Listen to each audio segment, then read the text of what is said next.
वसुदेवसुतं देवं कंसचाणूरमर्दनं देवकी परमानन्दं कृष्णं वन्दे जगद्गुरुं शङ्करं शङ्कराचार्यं केशवं बादरायणं सूत्रभाष्यकृतं वन्दे भगवन्तौ पुनः पुनः ब्रह्मानन्दं परमसुखदं केवलं ज्ञानमूर्तिं द्वन्द्वातीतं गगनसदृशं तत्त्वमस्यादिलक्ष्यम् एकन्नित्यं विमलमचलं सर्वधी साक्षिभूतं भावातीतं त्रिगुणरहितं सद्गुरुं तन्नमामि। गोपाल कृष्ण भगवान की जय। सद्गुरुनाथ महाराज की जय। ओम सहनाववतु सहनौ भुनक्तु सह वीर्यं करवावहै तेजस्विनावधीतमस्तु मा विद्विषावहै। ओम शांति शांति शांति।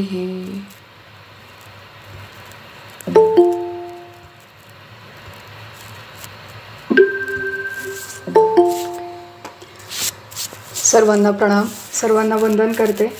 उपनिषदांच्या या अभ्यास वर्गामध्ये आपण कठोपनिषदाच्या अभ्यासाला सुरुवात केलेली आहे। आपलं हे आजचं सत्र सुरू होण्याच्या पूर्वी आपण आपल्या नोट्स सुरुवात करू आणि मग आपल्या आजच्या या सत्राला सुरुवात करू।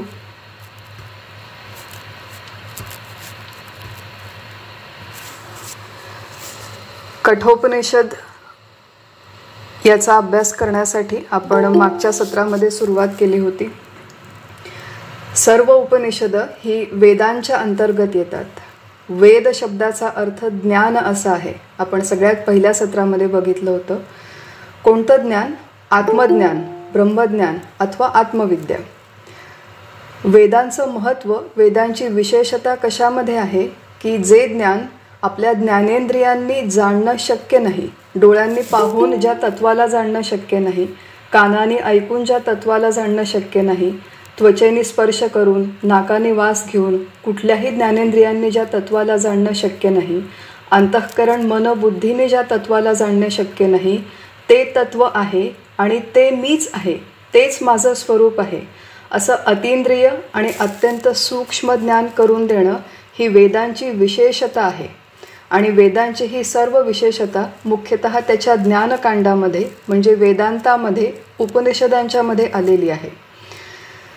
ही जी उपनिषदांच्या मधली विद्या आहे त्या उपनिषद शब्दाचा अर्थ आपण बघितला होता की जाणकाराच्या जवळ जाऊन निश्चितपणे अभ्यास करून ज्या विद्येमुळे अविद्येचा नाश होतो, अविद्या शिथिल होते आणि अविद्येकडून विद्येकडे गती मिळते, अशी ही जी विद्या त्याला ब्रह्मविद्या अथवा उपनिषद विद्या असं म्हणतात। उपनिषदांच्या या विद्येमध्ये ग्रहण करताना उपनिषद शब्दाचा अर्थ ग्रंथ आहे असं देखील म्हटलेलं आहे आणि हा सगळा विचार आपण प्रास्ताविकामध्ये केला।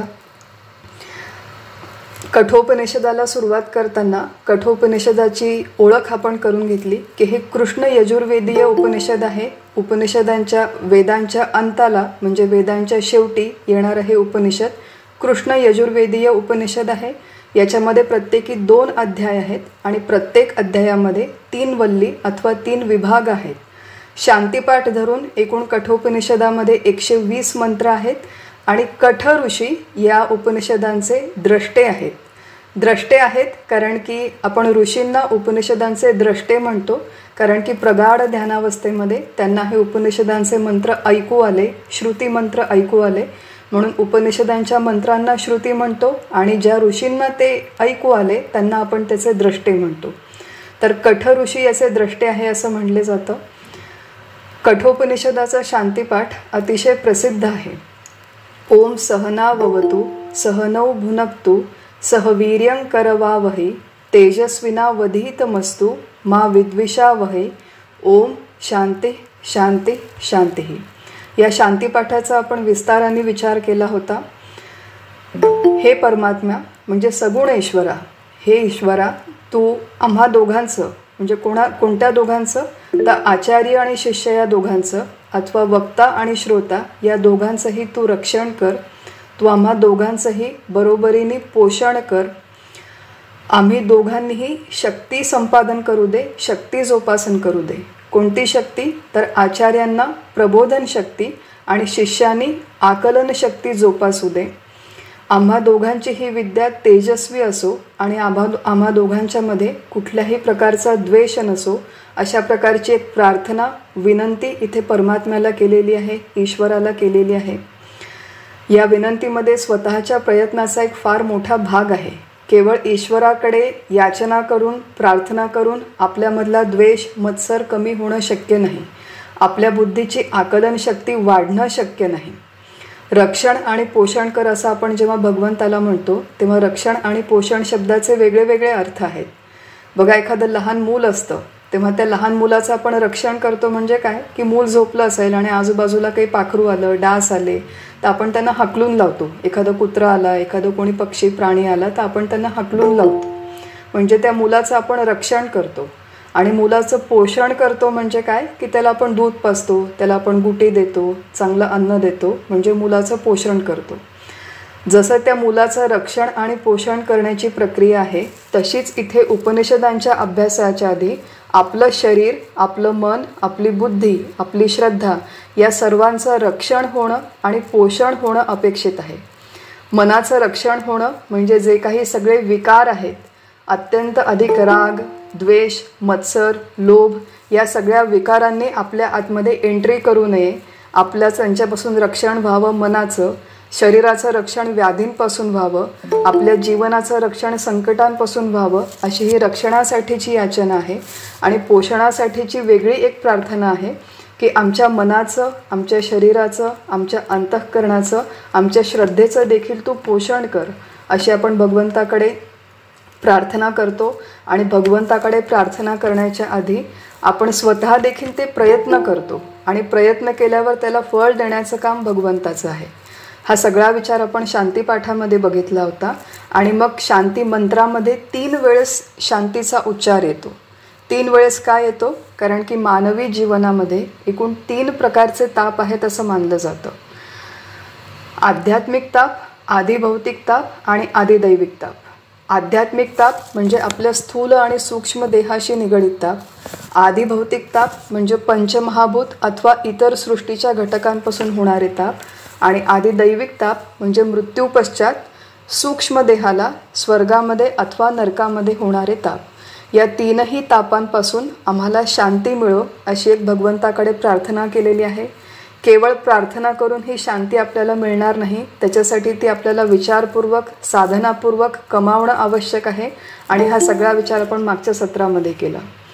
कठोपनिषदाचा प्रत्यक्ष प्रारंभ करून जो पहिला मंत्र आहे तो बघितला. पहिल्या मंत्रामध्ये आचार्यांनी लिहिलं होतं की ही जी कथा आहे, कठोपनिषदाचं पूर्ण उपनिषद हे एका कथेच्या पार्श्वभूमीवर उभारलेलं उपनिषद आहे. या कथेमध्ये यमदेव, नचिकेत आणि नचिकेताचे पिता म्हणजे वाजश्रवस यजमान हे 3 मुख्य पात्र आहेत. या तिघांच्या मधला संवाद या उपनिषदांमध्ये आलेला आहे. आणि कथेच्या सुरुवातीलाच आपण बघितलं की वाजश्रवस नावाचे यजमान होते. त्यांनी विश्वजित हा यज्ञ केला. विश्वजित यज्ञामध्ये आपलं सर्वस्व दान देऊन टाकायचं अशी प्रथा आहे. वाजश्रवस यजमानांनी हा जो यज्ञ केला तो त्यांचा सकाम यज्ञ होता. त्यांना इच्छा होती. मंत्रामध्ये उशन हा शब्द आलेला आहे. कुठली इच्छा होती? तर जनरली हा यज्ञ स्वर्गाच्या इच्छेने केला जातो. त्यामुळे त्यांना स्वर्गाची इच्छा होती. त्यासाठी त्यांनी विश्वजित यज्ञ केला आणि त्यामध्ये आपलं सगळं धन दान देऊन टाकलं. अशी एवढीच एक पार्श्वभूमी पहिल्या मंत्रामध्ये मांडलेली आहे. आणि आचार्यांनी या मंत्रांवरती टीका लिहिताना असं लिहिलेलं आहे की ही एक आख्यायिका आहे, कल्पित कथा आहे, दंतकथा आहे. त्यामुळे कथेमधली पात्र, त्यांच्याशी संबंधित ज्या काही घटना या तपासून बघण्याची आवश्यकता नाही. कथेतलं फक्त तात्पर्य घ्यायचं आणि ज्या बाकीच्या गौण, अनुषंगिक आणि पेरिफेरल गोष्टी आहेत त्या सोडून द्यायच्या. कठोपनिषदाचं भाष्य लिहिताना आचार्यांनी सुरुवातीला यमदेव आणि नचिकेत या दोघांनाही नमन केलेलं आहे. यमदेवाला नमन केलं हे आपण समजू शकतो, कारण की या उपनिषदांमधले ते गुरु आहेत, त्यांनी हा सगळा उपदेश केलेला आहे. परंतु नचिकेताला त्यांनी का नमन केलं असा जर प्रश्न आपल्याला पडला तर त्याचं उत्तर हे आहे की यमदेव हे जे गुरु आहेत हे मृत्यूलोकात राहणारे गुरु नाहीत, ते यमलोकात राहणारे आहेत. त्यांचा वेगळ्या ठिकाणी निवास आहे आणि ही जी विद्या आहे ती यमलोकामध्ये जाऊन त्यांना प्रश्न विचारून आत्मसात करून नचिकेत आपल्यासाठी या मृत्यूलोकावर घेऊन आला.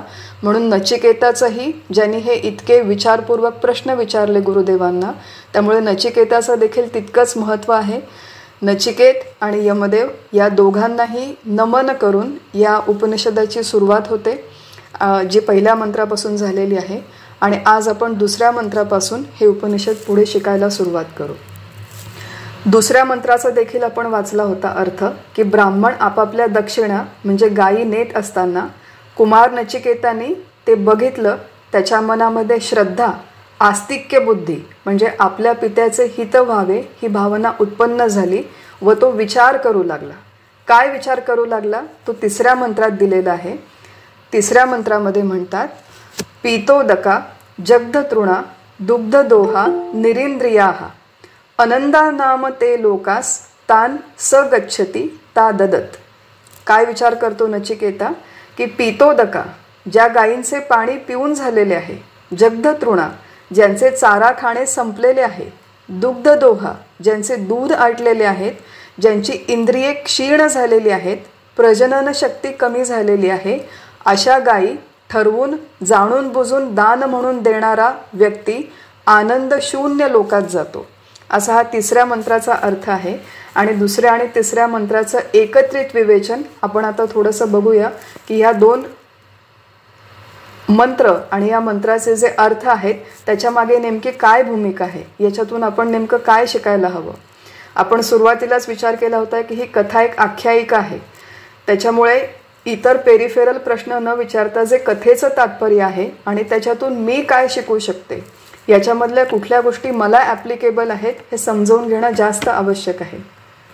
नचिकेत विचार करतो की अशा या अत्यंत दुबळ्या गायी, अत्यंत क्षीण झालेल्या गायी, आजारी पडलेल्या गायी, ज्याच्यामध्ये कुठलंही दूध उरलेलं नाही, चारा खाण्याची शक्ती नाही, तोंड मान वाकून त्या पाणी देखील पिऊ शकत नाही, अशा प्रकारच्या अत्यंत निकृष्ट गायींचं दान माझे वडील देत आहेत आणि या सगळ्या व्यवहारामध्ये काहीतरी चुकतंय असं नचिकेताच्या लक्षात आलं. लहान मुलं हुशार असतात, लहान मुलांचं निरीक्षण चांगलं असतं आणि लहान मुलं प्रामाणिक देखील असतात. बघा, बऱ्याचदा आईवडिलांना एम्बॅरस करतात लहान मुलं. प्रसंग एक असा झाला नुकताच की जे लोक नोकरी करतात मोठ्या मोठ्या कंपनीजमध्ये त्यांना माहिती असेल की दोन प्रकारच्या रजा दिल्या जातात कंपनीजमध्ये. एक असते कॅज्युअल लिव्ह आणि एक असते सिक लिव्ह. कॅज्युअल लिव्ह म्हणजे आपल्याला जेव्हा आवश्यक तेव्हा ती घेता येते. सिक लिव्ह तेव्हाच घ्यायची असते जेव्हा आपण खरोखर आजारी पडलेलो असतो. कॉर्पोरेट्समध्ये असा नियम आहे की कॅज्युअल लिव्ह जी आहे ती एका वर्षीची पुढच्या वर्षी कॅरी फॉरवर्ड होते जर आपण संपवली नाही तर. पण सिक लिव्ह म्हणजे आजारी पडण्याच्या ज्या रजा असतात त्या वर्षी जर नाही संपवल्या तर त्या पुढच्या वर्षी कॅरी फॉरवर्ड होत नाहीत. आमच्या ओळखीचा एक परिवार आहे की ज्याच्यामधले ते जे आईबाबा होते त्यांना खूप महत्त्वाचं काम करण्यासाठी रिअल इस्टेटचं दुसऱ्या गावाला जायचं होतं. त्यांच्यामध्ये चर्चा चालू होती, आम्ही समोर होतो, त्यांचा लहान मुलगा समोरच बसलेला होता. आणि मग रजा कशी काढायची, इतक्या लवकर रजा मिळेल का असा प्रश्न आला. तेव्हा ते वडील म्हणाले की ठीक आहे, मी सिक लिव्ह टाकतो आणि आपण गावाला जाऊन ते काम करून येऊ. तो लहान तिथे बसलेला मुलगा म्हणाला की बाबा, तुम्ही सिक लिव्ह कशी काय टाकता, तुम्ही आजारी थोडीच आहात आणि मग तुम्ही काय खोटं बोलणार का ऑफिसमध्ये. अशा प्रकारचे प्रश्न आपली मुलं आपल्याला विचारतात तेव्हा आपल्या मुलाला चांगलं काय आणि वाईट काय याचा सेन्स असतो. जरी शिकवलं नाही तरी त्यांची निरीक्षण शक्ती असते आणि आपल्याला ते अशा प्रकारचे प्रश्न विचारू शकतात. आणि नचिकेताने देखील हे हेरलं की आपल्या बाबांचं काहीतरी चुकतंय. दान जेव्हा आपण देतो तेव्हा दानाचे काही संकेत आहेत. कुठलीही वस्तू कोणालाही देणं याला दान म्हणत नाहीत. तर दान देण्यासाठी ज्या व्यक्तीला आपण दान देतो तर वेगवेगळ्या प्रकारचे नियम आहेत. एक आहे की धार्मिक दान, सत्पात्री दान, की योग्य व्यक्ती पाहून योग्य देशी, योग्य काळी आणि योग्य कार्यासाठी जी कुठलं तरी काम करते त्या व्यक्तीला ते दान देणं, सत्पात्री दान देणं, याला एक धर्मदानाचा विधी म्हणतात. याच्यामध्ये दान देताना ज्या व्यक्तीला आपण दान देतो ती आपल्यापेक्षा श्रेष्ठ आहे असा भाव मनात असावा. आपल्याकडची उत्तमामधली उत्तम वस्तू निवडून तिला द्यावी. असा पण एक संकेत आहे की ज्या वस्तूची आपल्याला सर्वाधिक आवश्यकता आहे अशा वस्तूचं देखील दान करावं असं म्हणतात. ते का करावं? कारण की त्या वस्तूमधली आपली आसक्ती कमी व्हावी हा त्याच्यामधला एक उद्देश आहे. आणि जी उत्तमोत्तम वस्तू ज्याचा मला उपयोग आहे त्याचा समोरच्याला देखील उपयोग होऊ शकतो. त्यामुळे ज्या वस्तूचा समोरच्याला उपयोग होईल असा विचार करून ते दान द्यावं. सत्पात्री दान द्यावं असे हे दानाच्या मागचे विचार आहेत. दान देताना मनामध्ये थोडासा संकोच असावा. कुठला संकोच? की मी हे जे दान देते याच्यापेक्षा अधिक दान मी अजून द्यायला हवं होतं, पण माझी एवढी ऐपत नाही. हा जो घेत आहे मनुष्य दान, तो दान घेऊन माझ्यावरती जणू काही उपकार करत आहे. त्यामुळे घेणारी व्यक्ती श्रेष्ठ आणि मी कनिष्ठ, उत्तम वस्तू देणं हे दानाचे संकेत आहेत. आणि अशा प्रकारे दान दिलं, अभिमान न ठेवता, अपेक्षा न ठेवता दान दिलं तर तो योग्य प्रकारचा विधी होतो.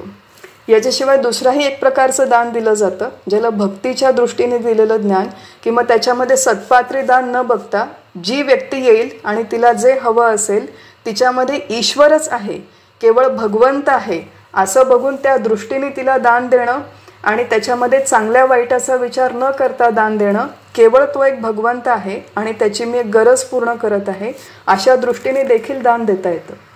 त्यामुळे दान देताना कुठली वस्तू देतो, कोणाला देतो आणि कुठल्या मानसिकतेने देतो या सगळ्या गोष्टींना महत्त्व आहे.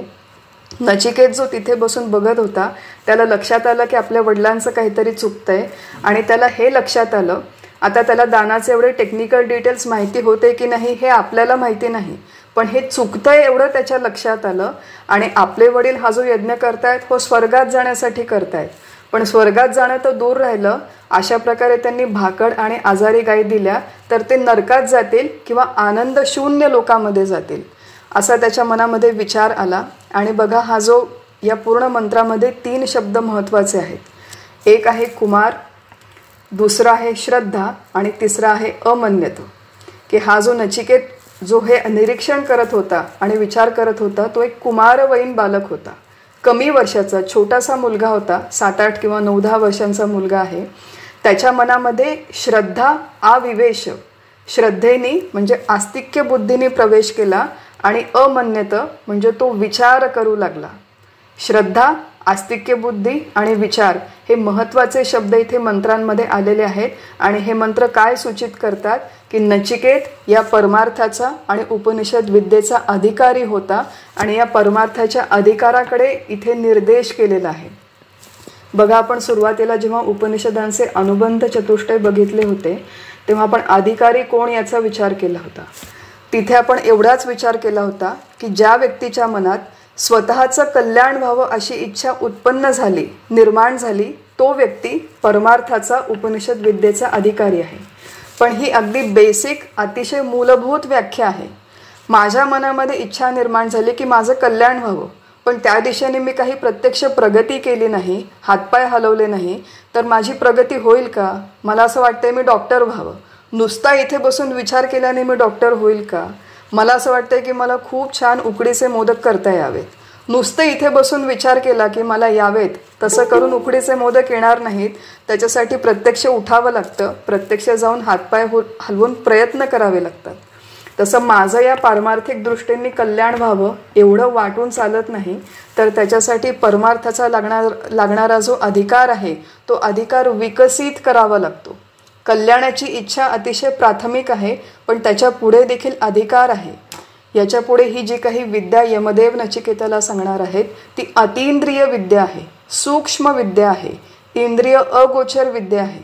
तिचं खरोखर आपल्याला ग्रहण करायचं असेल तर परमार्थामध्ये साधन चतुष्टय नावाची संकल्पना सांगितलेली आहे. चतुष्टय म्हणजे 4 प्रकारची साधनं साधकामध्ये असणं अपेक्षित आहे. कोणती 4 साधनं? विवेक, वैराग्य, समाधी षटक आणि मुमुक्षत्व. आपण ह्या सगळ्या साधनांचा सविस्तर विचार आज करणार नाही, आपण केवळ यांची तोंड ओळख करून घेणार आहोत. श्रद्धा या शब्दाचा थोडा जास्त विचार करू, इतर शब्दांचा थोडाफार विचार करू आणि मग पुढच्या मंत्रांकडे जाऊ. हे माहिती असणं का आवश्यक आहे की एक हे सगळे गुण नचिकेतामध्ये आहेत हे आपल्याला येणाऱ्या कथेमध्ये दिसेल, हे आपल्याला आयडेंटिफाय करता येईल. आणि 2, आपल्यामध्ये हे गुण किती प्रमाणात आहेत वा नाहीत असं आपल्याला आत्मपरीक्षण करता येईल. आणि आत्मपरीक्षण करून हा अधिकार आपल्याला हळूहळू वाढवता येईल. असं आहे की 100% अधिकार, 100% हे 4ही गुण विकसित असणं कोणामध्ये शक्य नाही. पण जे साधकावस्थिक आहेत त्या साधकावस्थेतल्या लोकांना हळूहळू क्रमाक्रमाने हा अधिकार विकसित करणं शक्य आहे. काय अधिकार आहे? तर सगळ्यात पहिला विवेक. विवेक शब्दामध्ये विच हा धातू आहे. विच म्हणजे पृथक्करण करणे, वेगळं वेगळे करणे, भेद करणे. काय पृथक्करण करणे, काय वेगळं वेगळं करणे? तर नित्य आणि अनित्य. नित्यम आत्मस्वरूपम ही दृश्यम तद विपरीगतम. शंकराचार्यांनी व्याख्या केलेली आहे की केवळ आत्म्याचं स्वरूप नित्य आहे आणि जे काही दृश्य म्हणजे केवळ डोळ्यांनी दिसणारं नाही, तर ज्ञानेंद्रियांनी जे काही ग्रहण करता येतं ते सगळं दृश्यम तत् विपरीगतम म्हणजे नित्य नाही, अनित्य नाही. केवळ आत्मतत्व नित्य आहे आणि आत्मा सोडून बाकी सगळं अनित्य आहे. एवं यो निश्चय सम्यक विवेको वस्तुनः सवयी अशी आचार्य व्याख्या करतात.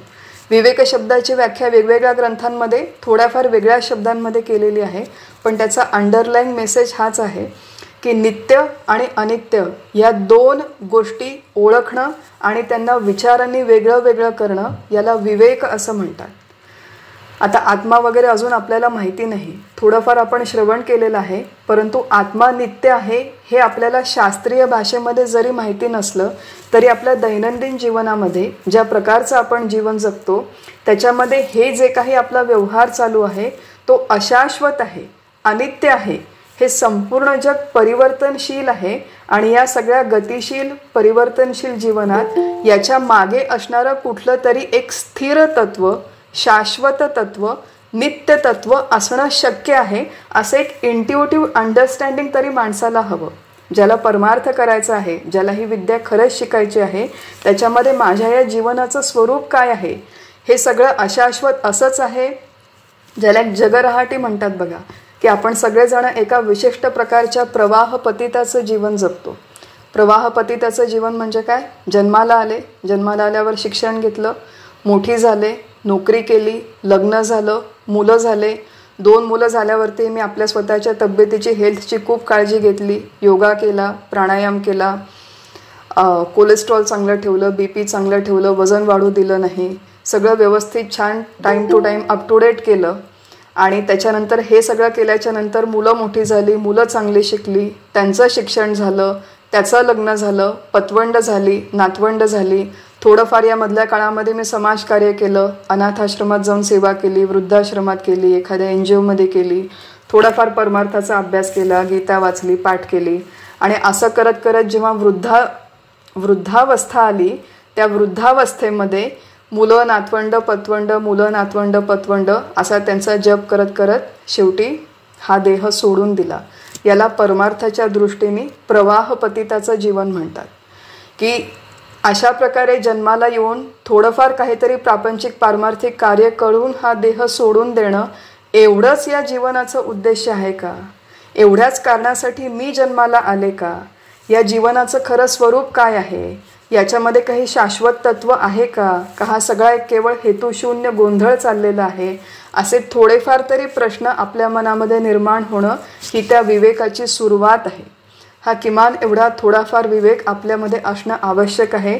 आणि थोडाफार असलेला हा जो विवेक आहे तो शास्त्रशुद्ध श्रवणाने आणि श्रवणाच्या नंतर केलेल्या मनन, निदिध्यासन, चिंतन, वाचन, शास्त्राची चर्चा या सगळ्या प्रक्रियेतून तो विवेक विकसित करता येतो. पण किमान आपल्या या जीवनामध्ये आपलं हे रोजचं जीवन सोडून काहीतरी शाश्वत असावं असा एक थोडा तरी विचार बेसिक मनामध्ये असण्याची आवश्यकता आहे. त्याला म्हणतात विवेक. साधन चतुष्टयामधलं दुसरं साधन आहे वैराग्य. राग शब्दाचा अर्थ आहे आसक्ती. विराग म्हणजे आसक्ती नसलेली अवस्था, आसक्ती नसणे, आणि वैराग्य म्हणजे आसक्ती नसलेली अवस्था. राग म्हणजे आसक्ती, विराग म्हणजे आसक्ती नसणे, आणि वैराग्य म्हणजे आसक्ती नसलेली अवस्था.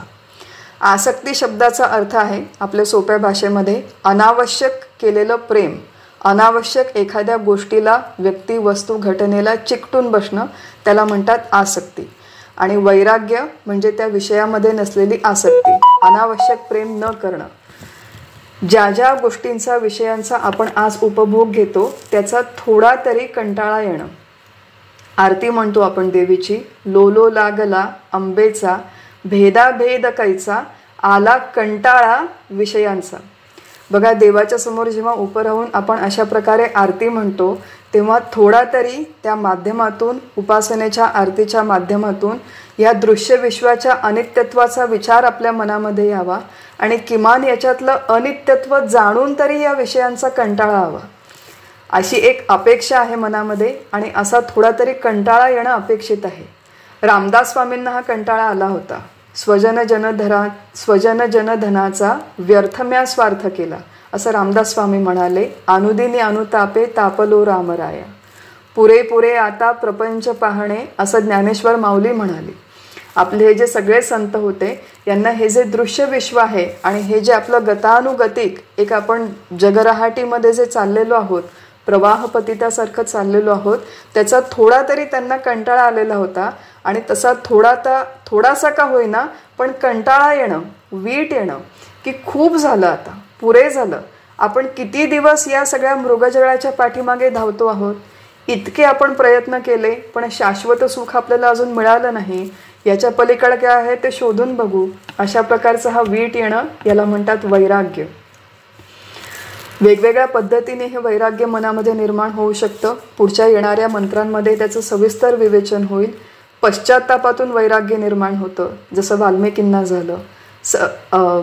विचारातून वैराग्य निर्माण होऊ शकतं, निरीक्षणातून वैराग्य निर्माण होऊ शकतं, सत्संगतीतून वैराग्य निर्माण होऊ शकतं. तुलसीदासांना जे निर्माण झालं होतं वैराग्य ते सत्संगतीतून. आणि सत्संगती कोणाची होती? त्यांच्या आपल्या स्वतःच्या पत्नीची सत्संगती होती. त्यांच्या पत्नीवर त्यांचं अतीव प्रेम होतं. पत्नी माहेरी गेली आणि तुलसीदास भर रात्री पावसामध्ये चिखल तुडवत तिच्याकडे गेले. पत्नी वरती झोपलेली होती, त्या खिडकीतून एक साप लटकत होता. तो साप जणू काही दोरी आहे असं समजून ते आपल्या पत्नीला भेटायला गेले, कारण की पत्नीचा विरह त्यांना सहन झाला नाही. पत्नी जेव्हा बघते की एवढ्या रात्री विजा कडाडत असताना पावसामधून, चिखलामधून सापाला धरून आपला पती वरती आलेला आहे, तेव्हा पत्नी त्यांना म्हणते, बघा कोण कोणाला म्हणतंय, पत्नी आपल्या पतीला म्हणते. आणि दासगणू महाराजांनी लिहिलेलं हे पद आहे की हड्डी चमडा मांस रुधिर की तन, हड्डी चमडा मांस रुधिर की तन, मेरी करो ख्याल, मैं मिट्टी की पुतली, स्वामी सखा करो जगपाल. मैं मिट्टी की पुतली, की हा मातीचा देह आहे बनलेला, तुम्ही मला सोडा आणि स्वामी सखा करो जगपाल. असं जेव्हा पत्नी आपल्या पतीला म्हणते तेव्हा त्या सत्संगातून तुलसीदासांना वैराग्य निर्माण होतं. आणि पुढची सगळी कथा आपल्याला माहिती आहे, ठाऊक आहे. आणि म्हणून अधूनमधून वैराग्य निर्माण होण्यासाठी सत्संगतीमध्ये जाणं आवश्यक आहे. आपल्या घरामध्ये सत्संगती नसली आणि आपले पती अथवा आपली पत्नी अशा प्रकारे आपल्याला सन्मार्गाला लावणारी नसली तरी आज आपण भारतवर्षामध्ये राहतो, भारत देशामध्ये राहतो, मराठी भाषिक आहोत. फार मोठ्या प्रमाणात हे संत वाङ्मय आपल्याला उपलब्ध आहे. त्याच्या संघामध्ये राहिलो तर हे वैराग्य विकसित होणं शक्य आहे. आणि अशा प्रकारे विवेक वैराग्य विकसित होणं, निर्माण होणं हे या साधन चतुष्टयातले दोन मुख्य पिलर्स आहेत, दोन मुख्य साधनं आहेत. तिसरं साधन आहे शमाधी षटक. आता शमाधी षटक या साधनामध्ये एकूण 6 उपसाधनं म्हणजे साधनं छोटी छोटी सांगितलेली आहेत. त्या 6 साधनांचा एकच हा गट आहे. प्रत्येक साधनाचा आपण डिटेलमध्ये विचार आज करू नाही, आज केवळ त्याच्या व्याख्या बघू. की शम शब्दाचा अर्थ आहे परमार्थाला प्रतिकूल विषयांपासून मनाला आवरणे, मनाचं नियंत्रण करणे, याला शम असे म्हणतात. परमार्थाला प्रतिकूल कोणते विषय आहेत? ज्या कुठल्या विषयांमुळे माझं मन चंचल होतं, अस्वस्थ होतं, बेचैन होतं, क्रोधित होतं, विकारमय होतं, ते सगळे विषय परमार्थाला प्रतिकूल आहेत. मैत्रिणीकडे जाऊन आली मी नुकतीच, त्यांच्याकडे मुंज, सध्या मुंजीचा सीझन आहे. ती म्हणाली माझ्याकडे जरा मदत करायला येतेस का? मदत करायला म्हणून मी गेले. तिला काय मदत हवी होती? ती हातामध्ये लॅपटॉप घेऊन बसली होती आणि ती म्हणाली की मुंजीसाठी शॉपिंग करते, मला जरा चूज करायला मदत कर. काय चूज करायचं होतं, तिला ज्वेलरी शॉपिंग करायची होती, दागिने, आणि तिने नेकलेस चूज करण्यासाठी माझं मत घेण्यासाठी तिथे मला बोलवलं होतं. ती मैत्रीण आहे श्रीमंत घरची, त्यांचा आहे मोठा व्यवसाय. तिने बघितलं छान सोन्याचं नेकलेस, डायमंड नेकलेस, 5-50 डिझाईन बघितले. एक तिला खूप आवडलं, मलाही खूप आवडलं, आणि तिने ठरवलं आपण ते नेकलेस घ्यायचं. मी घरी आले. आता बघा, माझ्याकडे मुंजे नाही, कुठलाही उत्सव नाही, कुठलाही सण नाही. ते नेकलेस घेण्याची माझी स्वतःची ऐपत नाही. पुढच्या कित्येक वर्षात ते नेकलेस मी घेऊ शकेन अशी परिस्थिती आमची होणं शक्य नाही. परंतु ते जे नेकलेस आहे ते मनामध्ये घर करून बसलं. आणि आता हातामध्ये मी घरी येऊन कठोपनिषद उघडलं तर हातामध्ये आहे उपनिषद आणि मनामध्ये आहे नेकलेस.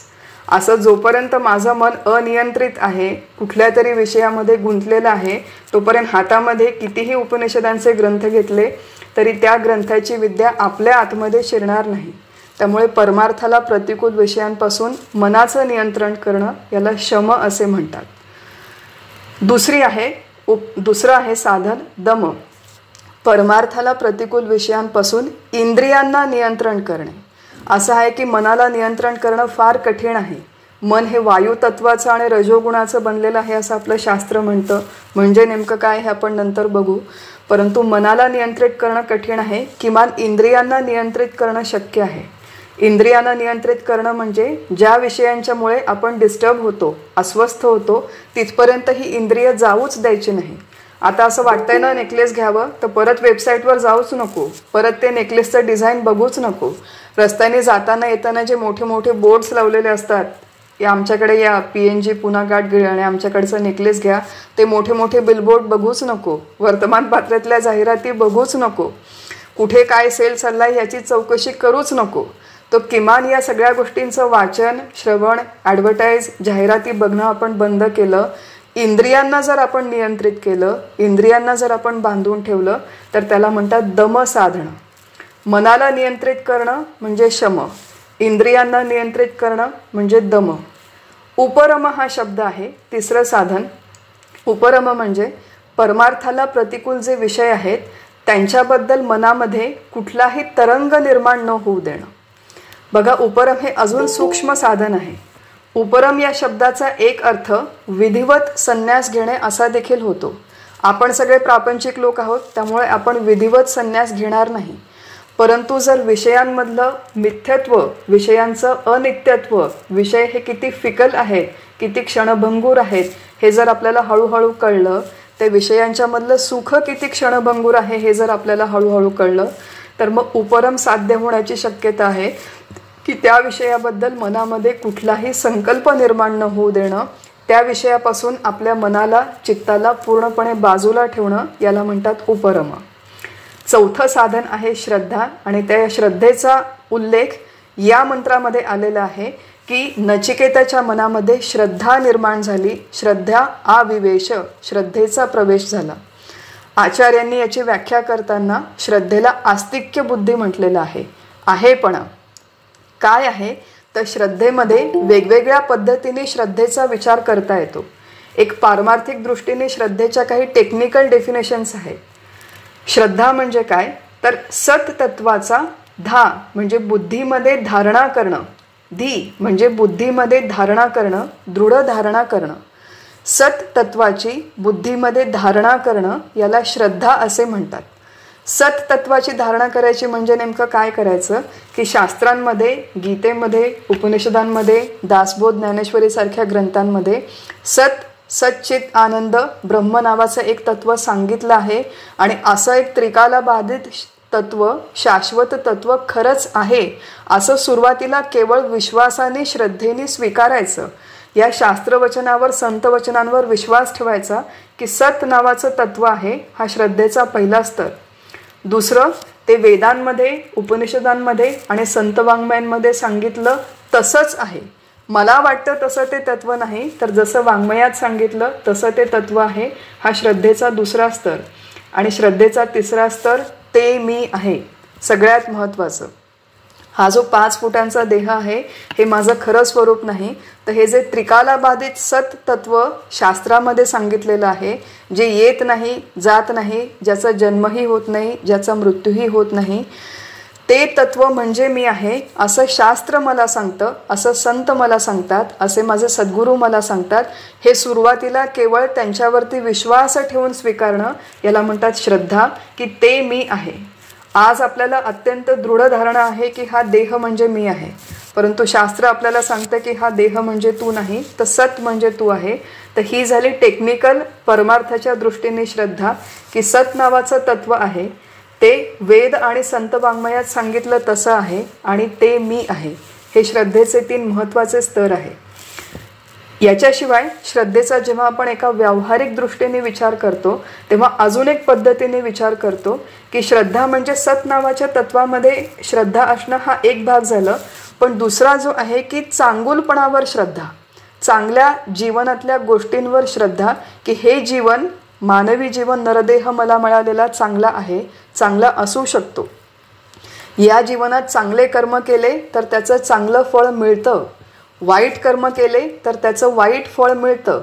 चांगली नीतिमूल्य, जीवन जगण्याचा एक चांगला स्तर, उन्नत स्तर, विकसित स्तर असू शकतो आणि तो आपल्याला मिळू शकतो.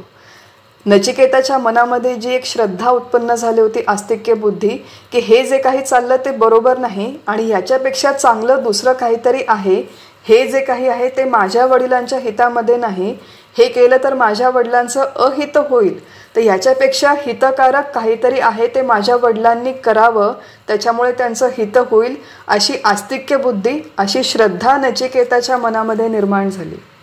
आणि बघा की अशा प्रकारचे एक नीतिमूल्यांच्या वरची श्रद्धा, चांगुलपणावरची श्रद्धा, ही आजकाल दिवसेंदिवस आपल्या या जीवन पद्धतीमध्ये लोप होत चाललेली आहे.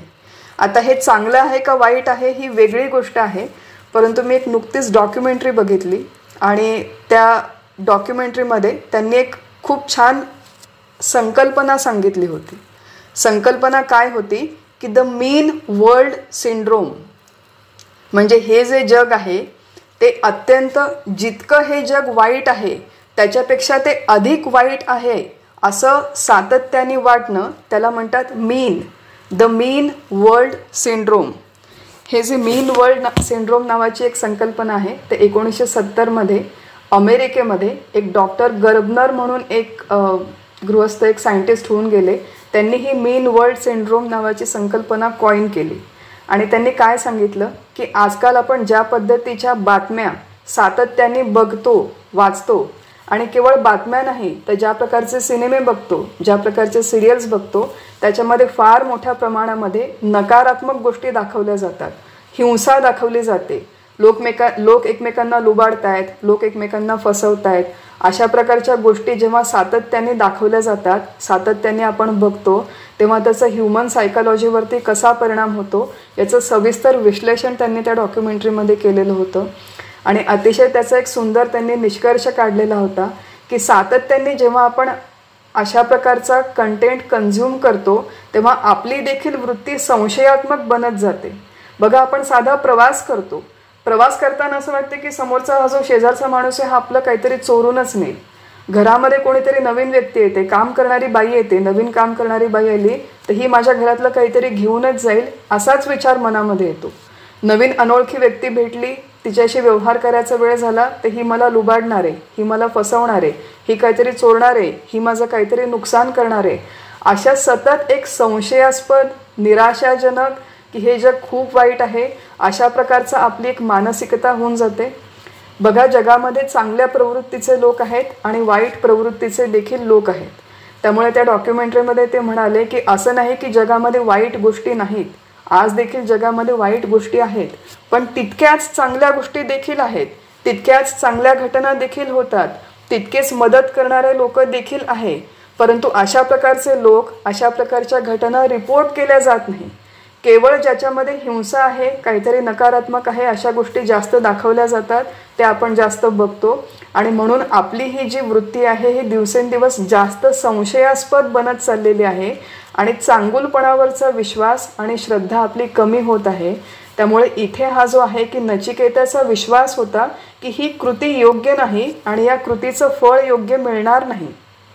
जे आपण आजकाल जीवनामध्ये बघतो की जे लोक वाईट करतात ते लोक चांगलं जीवन जगतात, खूप वाईट कुकर्म करणारे लोक, गँगस्टर्स वगैरे लोकांना ग्लोरिफाय करून आजकालचे सिनेमे दाखवले जातात. त्यामुळे अशा प्रकारे वाईट कर्म करणारे लोक खूप चांगलं जीवन जगतात आणि चांगले कामं करणाऱ्या लोकांना खूप स्ट्रगल करावं लागतं. अशा प्रकारचा कंटेंट जेव्हा आपण सातत्याने बघतो तेव्हा चांगुलपणावरचा आपला विश्वास उठून जातो. तो उठू नये म्हणून इथे नचिकेताचा हा जो गुण आहे हा गुण लक्षात घ्यावा आणि त्यानुसार आपण थोडा तरी विचार करायला शिकावं की जगामध्ये चांगल्या गोष्टी आहेत, चांगले नियम आहेत, लोक आहेत, चांगले कर्म आपण करावेत, त्याची चांगली फळं मिळतात. आणि नचिकेताने हा विचार आपल्या पित्याच्या बाबतीत केला. बघा, स्वतःच्या बाबतीत नाही केला, त्यांनी आपल्या पित्याच्या बाबतीत केला. त्यामुळे श्रद्धा नावाचा हा गुण साधन चतुष्टयातला महत्त्वाचा गुण आहे.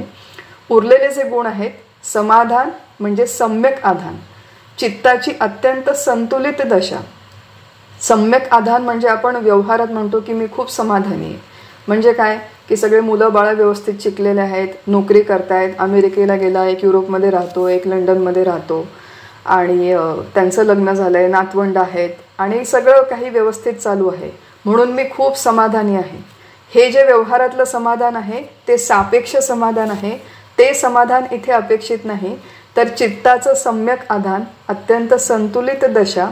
आणि संतुलित दशा म्हणजे काय की कुठल्याही परिस्थितीत ते चित्त क्षुब्ध न होणं, दोलायमान न होणं आणि जे ब्रह्मस्वरूप आहे त्याच्यावरती एकाग्र टिकून राहणं, या दशेला, या प्रयत्नाला, या साधनेला समाधान म्हणतात. आणि तितिक्षा शब्दाचा अर्थ आहे प्रारब्धवश आपल्या नशिबात जे काही सुखाचे अथवा दुःखाचे कुठलेही भोग आले तर त्याला चिंता, विलाप आणि तक्रार रहित राहून सहन करणे. बघा, सुखाचे देखील भोग आणि दुःखाचे देखील भोग.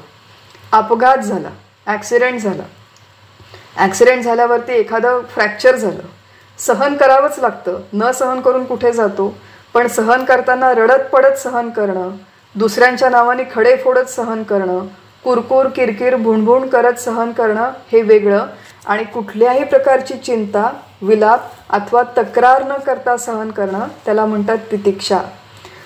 अशा प्रकारे हे शमाधी षटकमधले 6 गुण आहेत.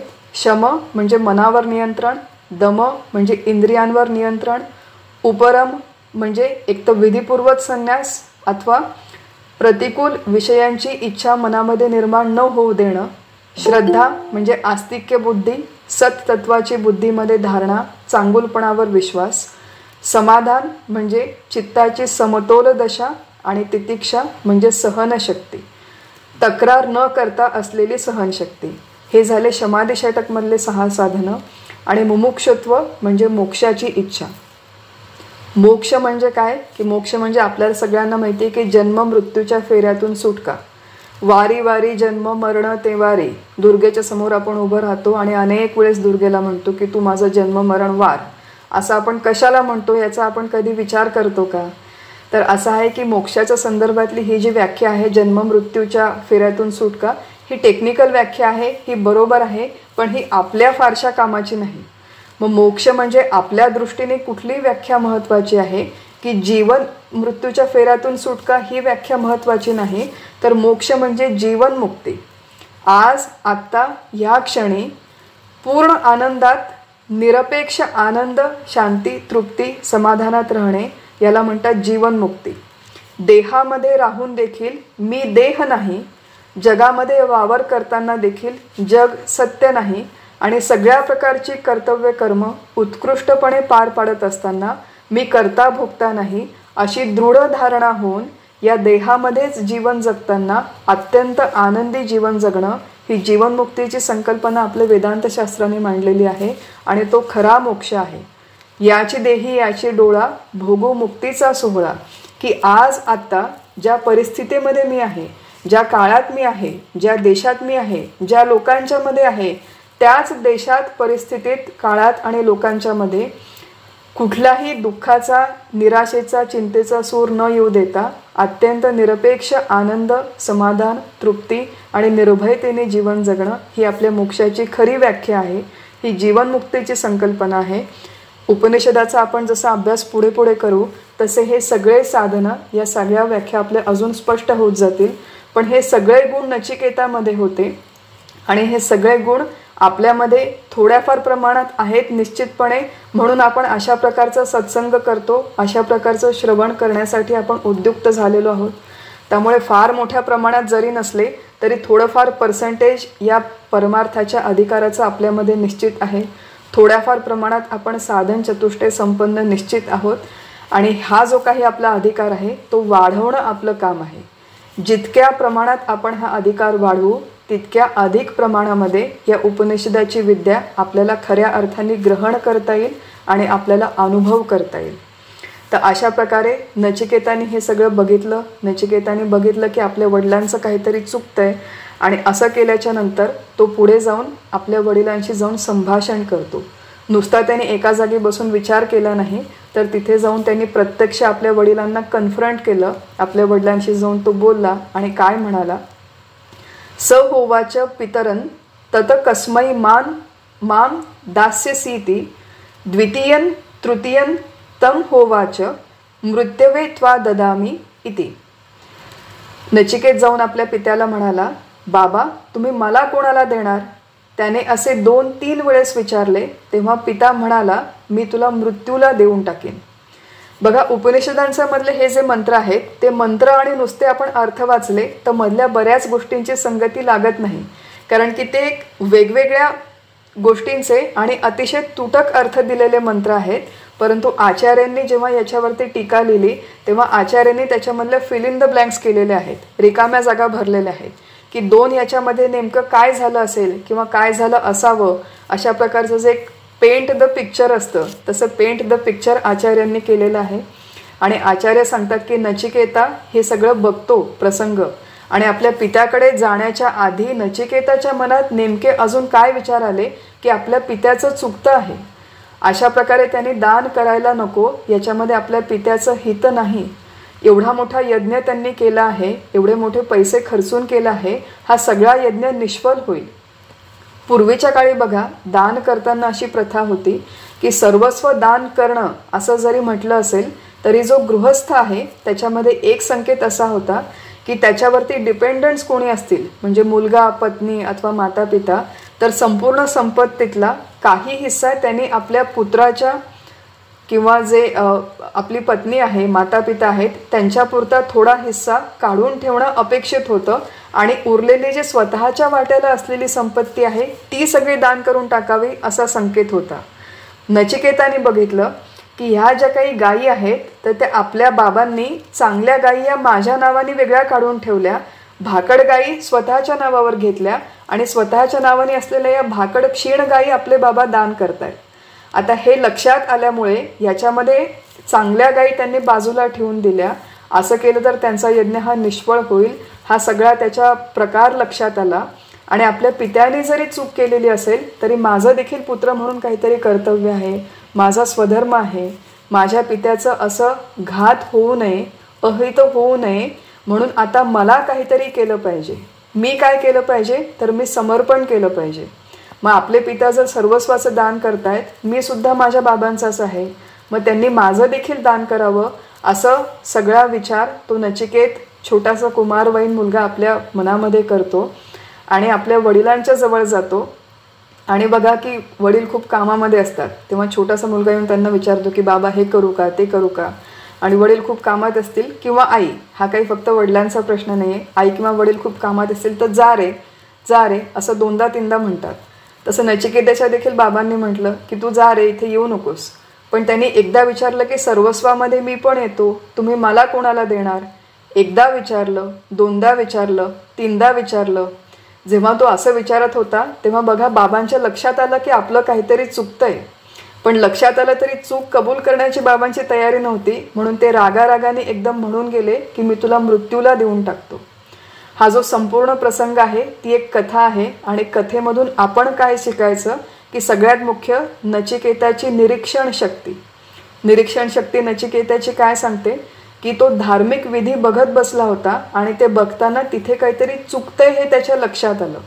आपण जेव्हा आपल्या दैनंदिन जीवनात एखादा धार्मिक विधी बघायला जातो, अनेक ठिकाणी असं झालेलं आहे की श्रावण महिना आला की सत्यनारायणाची पूजा होते.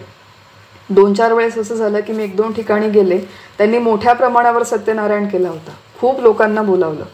तिथे गेल्यावर आपण जाऊन बसलो तर आपलं तर लक्ष नसतंच सत्यनारायणामध्ये, तिथे आलेल्या कुठल्याही पाहुण्यांचं नसतं, किंबहुना ते यजमानांचं देखील लक्ष नसतं.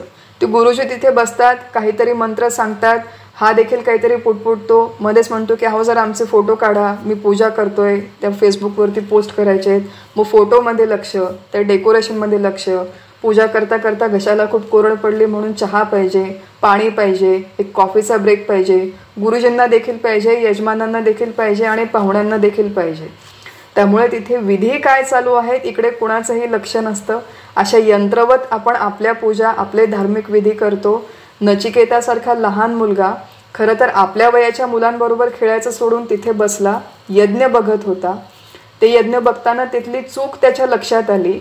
बरं, चूक लक्षात आल्यावर असं नाही की नुसतंच जाऊन तो वडिलांची चूक दाखवतोय, तर तिथे त्याला वडिलांच्या बरोबर स्वतःच्या देखील धर्माचं, कर्तव्याचं भान होतं.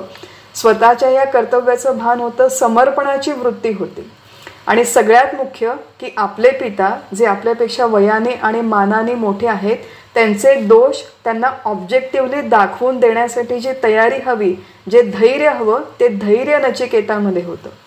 आज आपल्या दैनंदिन जीवनामध्ये असे अनेक प्रसंग येतात की आपल्यापेक्षा वयाने मोठे आणि मानाने मोठ्या असलेल्या व्यक्ती जर त्यांच्याकडून काही चूक होत असेल तर ऑब्जेक्टिव्हली, म्हणजे पर्सनल न होता वैयक्तिक स्तरावरती त्याचा किंवा भावनिक स्तरावरती विचार न करता आपण अशा प्रकारे आपल्या घरातल्या व्यक्तींना, मानाने अथवा वयाने मोठी असो वा बरोबरीची असो वा आजकाल इव्हन लहान असो, त्यांना आपण अशा प्रकारे चुका दाखवण्याचं, सांगण्याचं धैर्य आपल्याकडे आहे का?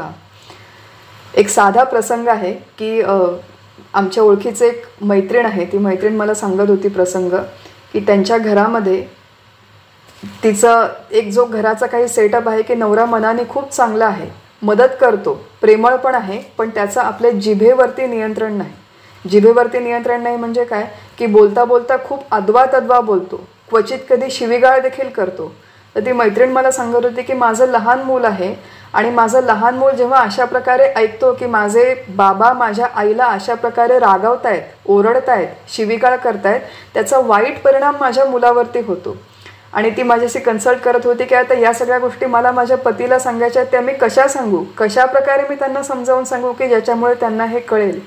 आणि असे छोटे छोटे प्रसंग आपल्या दैनंदिन जीवनात येतात की जेव्हा आपल्याला जेन्युइनली एकमेकांच्या चुका व्यवस्थितपणे दाखवण्यासाठी धैर्य लागतं, ते धैर्य आपल्याकडे नसतं आणि ते धैर्य नचिकेताकडे आहे. बरं, वडिलांनी एकदा झटकून टाकल्यावरती, जा म्हणल्यावरती नचिकेता निघून नाही गेला, तर तो चिकाटेने, दृढतेने तिथेच बसून राहिला की मला कोणाला देणार, असं त्याने 2दा-3दा विचारलं. आणि मग वडील म्हणाले की जा, मी तुला मृत्यूला देऊन टाकतो. आणि मृत्यूला देऊन टाकतो असं म्हटल्यावरती नचिकेताने परत विचार केला. काय विचार केला नचिकेताने की बहुनाम एमि प्रथमो बहुनाम एमि मध्यमः किम स्वित यमस्य कर्तव्यम यन्मया अद्य करिष्यति. नचिकेता म्हणतो की माझ्या बाबांनी मला अशा प्रकारे तू मृत्यूला देऊन टाकेन, मी तुला असं का म्हटलं? अनेक शिष्य किंवा अनेक पुत्रांमध्ये मी प्रथम वृत्तीने, श्रेष्ठ मार्गाने वागत आलो आहे. मी अधम मार्ग किंवा क्षुद्र वृत्ती कधीही स्वीकारली नाही. अशा परिस्थितीमध्ये मला यमाच्या हवाली करून यमाचे कोणते कार्य माझे वडील साधणार आहेत?